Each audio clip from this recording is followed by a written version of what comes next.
the Hebrew announcement will be followed by an English one.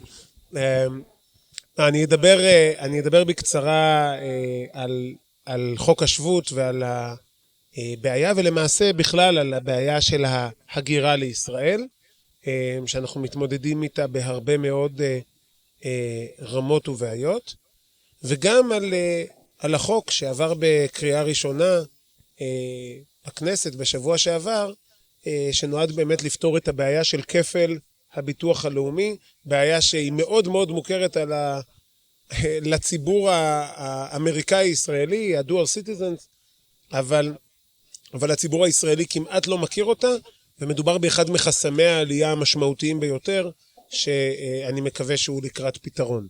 אז אני אדבר ותאר זאת. But I will speak in English if it's okay.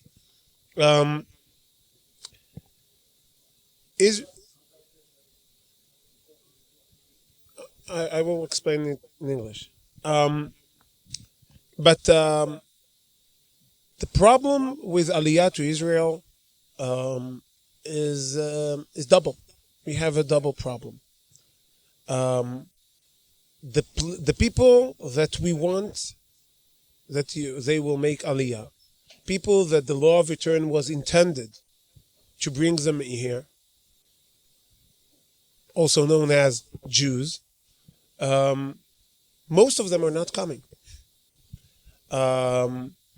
We know that the numbers from the largest diaspora, the US, the second largest, the third,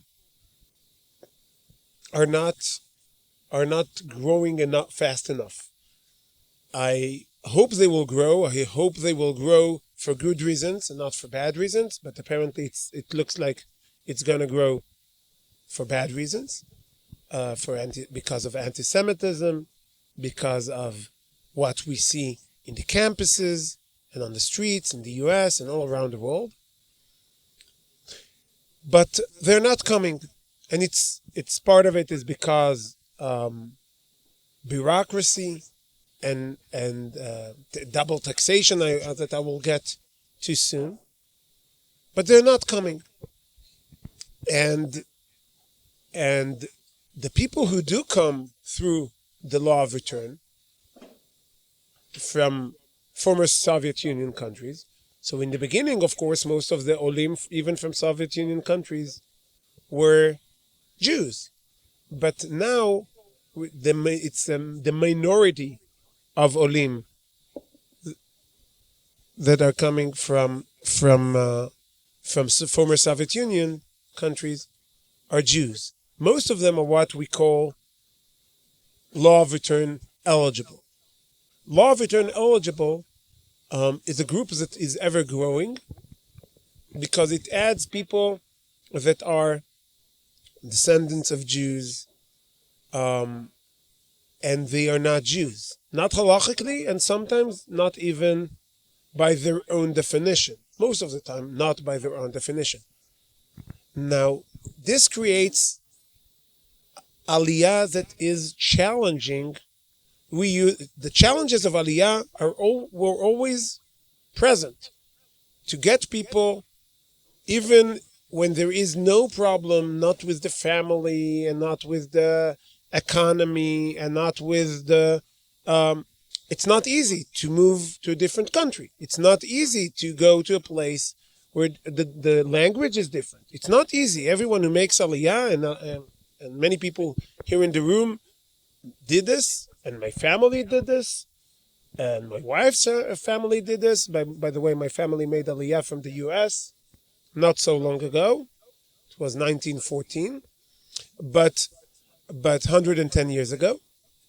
But my wife's family made Aliyah from the US more recently, and a lot of friends and family and neighbors made Aliyah. It's not easy, and many people we know don't stay. They try, and they come back, and they're on the line, back and forth, if they're very, very committed. So it's not easy, but it's definitely not easy when you're not part of the Jewish people. It's not. The land of Israel is a very good place to live in, but it's not the easiest place to live in, especially if you're not a Jew. So when people come and make Aliyah and they're non-Jews, most of them don't stay here. And that's what we see in the numbers.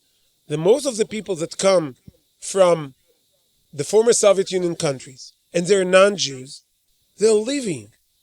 But in the meantime, the state of Israel invested a lot of money in bringing them in, a lot of money in trying to keep them in.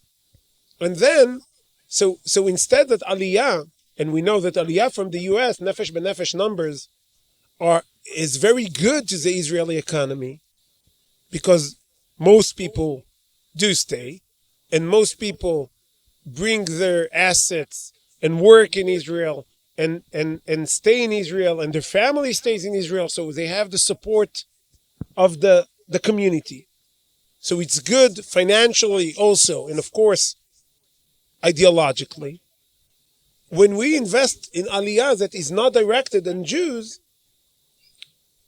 we're not doing a good service to them. We're not doing a good service to the state of Israel, and we're making Aliyah from a solution. We're making Aliyah a problem. So that's why it's in our platform, and it's also in the coalition agreement to amend the law of return, the law of and change it that it will be for Jews. Now, of course, we know that the people of Israel all around the world experienced different challenges. One of them is the fact that you have people that has non-Jews in their immediate family. It needs to be solved. We don't want, and that was the original reason to add to the law of return the eligibles that are non-Jews. We don't want someone that we are very it's that we don't want to judge and to criticize.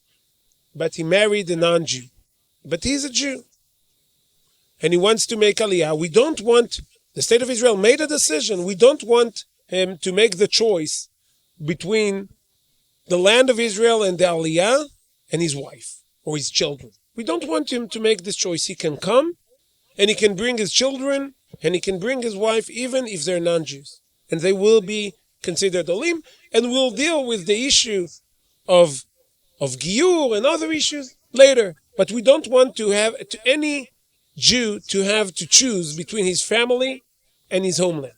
And that's a noble cause. Even with the price that the family pays and the price that the state pays, it's okay. That's the decision the state of Israel has done. But that's not the case anymore. Out of the olim that coming from the US, more than, I think, 98% are Jews. The other 2% are really the situations that we are talking about, when a Jew is making Aliyah and some parts of his family are non-Jews and they're also becoming eligible. Okay. But when you look at the former Soviet Union, you see that more than 70% sometimes are non-Jews. And they're not making Aliyah with their family members. They're making Aliyah just by themselves. They're coming here. Most of them don't stay. Most of them take a passport and then use the State of Israel passport, which is better from their own, and move to other places after all the investment the State of Israel has done. It does not help anyone. Not the Ole and not the State of Israel. So our offer is very simple. It's to say that a grandson that is once removed is not eligible by himself, and the people who are eligible to make Aliyah to Israel because their relations, the family relations to a Jew that is eligible by himself, will be able to make Aliyah if the Jew himself makes Aliyah, and that makes sense. For the family reunification problems, that makes sense. Now, this has nothing to do with, because we did not want this change to be controversial. And we didn't want, because I think that what I said is making sense and is supposed to be supported by anyone who understands, who sees the numbers. It's not about right and left or different ideology. We did not even get into and we were a little bit criticized for it, but I think it's a good idea not to touch this issue now. We did not change the definition of a Jew, meaning we did not get into the issue is Jew is according to halacha, to orthodox way, reform way, conservative. We did not get into it. And what it means is that according to the way it's been interpreted by Israeli courts and by the Ministry of Interior in Israel,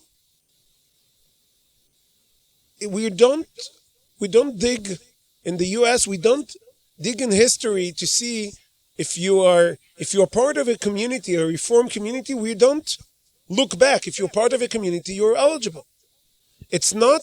We're not trying to try to check what exactly way did one of your family relative converted in the past. It's not an issue according to the current state of affairs, and there is no offer on the table to change it because it's not the issue. It's not a problem with the U.S. And I said in one of the interviews that I made on this issue that I wish that the problem that the state of Israel will face is the fact that we will have so many olim from the U.S., Orthodox, Reform, Conservative, that we'll have that will be the problem. That we have a lot of olim that are Reform Jews, and then we have to find out what to do with them, or how many budgets you should give to Reform synagogues. I want those problems. We will deal with them. The problem today is that not Orthodox, not Reform, not Conservative Jews from the U.S., not the numbers of Aliyah are not big enough. And the vast majority of Aliyah is by all means is Orthodox, that we know. But that doesn't matter. I wish the state of Israel had the problem of so many Reformed Jews, and then we'll have to make sure how you give them budgets for the reform temples that we'll want to build. I wish that would be the problem in the state of Israel. And that's why this change, this offer got a lot of criticism from people it will never affect.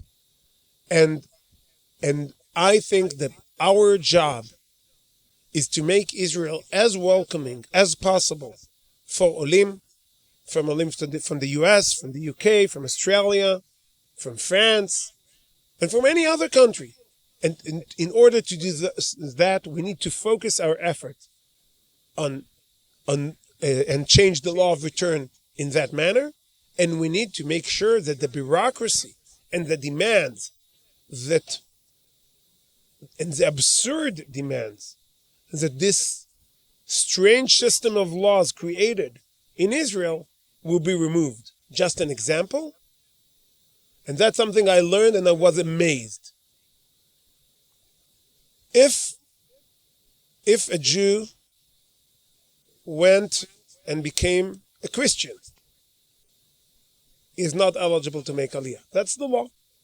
It says it specifically in the law that if you converted to Christianity, to other religion, you are not. That means you said, I don't want to be Jewish anymore, and then you are not eligible. But if a grandson of a Jew who was never a Jew is a dedicated Christian, he is eligible to make Aliyah. So even if he wasn't Christian, he made the choice to become a Christian. And he's non-Jew, so it's not even halachically it's okay for him to become Christian. It's not a problem with the Jewish law. He will continue to be eligible to make Aliyah, and the Jew will not. That's one of the problems with the very strange set of laws and rules and procedural barriers that we put on Aliyah just because we are afraid to touch the legislation and the procedures of Aliyah. And I promise just a few sentences on the double taxation issue. Israeli system of taxation is local, meaning if you are a resident of Israel and you make your money in Israel, you're paying Israeli taxes. And American way of taxation is personal, meaning they look if you are a citizen of America, the US, and then you are getting taxed. Doesn't matter where you live, according to American tax. Now, there are treaties and they solve most of the problem. It's if you have a problem that you get double taxation from the US and Israel, it means that you make a lot of money, and I'm happy for you, because most people are not in this case. But Social Security is not the case, and because Israel is the largest, I think the largest diaspora of US citizens, and the US is the largest diaspora of Israeli citizens, then there is no treaty, because the amounts of money that will have to change hands on Social Security are enormous. So there is no treaty. And that means that if someone makes Aliyah to Israel and he continues to work in the US, a doctor, a lawyer, part of the time, or if he's in Israel and he's opening an Atzmai, an Osek Morshe, and he wants to work in Israel not as a Sachir, not get salary, but to work, to be self-employed, he will be taxed Israeli taxes on the same money he will and Israeli Social Security, and on the same amount of money he will pay also American Social Security. So double taxation, there is a treaty, so it's not a problem. But double Social Security it is. And because the American Social Security is not even considered as an expense, it means that sometimes with all the taxes, if someone in Israel gets a job offer to work 1 day a week in the US, even online, and he can be taxed 70% total on the income he will make from the US. And this double taxation prevents many people from making Aliyah, because just by the decision of moving to Israel, they will have to pay about 20% more of their income for taxes. And if they're in Israel and they get a job offer from the US, they say, no, thank you. I will work and I'll get 30%. No, thank you. And that create also a problem. So sometimes they will move back, they will return, or they won't make Aliyah to begin with. And all this because of this double taxation. This was a bill that was offered in the Knesset, I think, for the last 6 or 7 Knessets. And it never passed the preliminary reading. Baruch Hashem, we made it to pass the first reading last week, and I hope soon it will pass the second and the third reading. It was a lot of effort, mostly to change the mind of some people, but Baruch Hashem also we got the Social Security in Israel to support it, because they understood that first it's unequal treatment, and also the potential of getting more income and more people to make Aliyah, and so it's good for everyone. It's win-win, and I hope it will pass second and third reading very soon. I am of course dedicated to pass it. This is just one example. We can talk about many.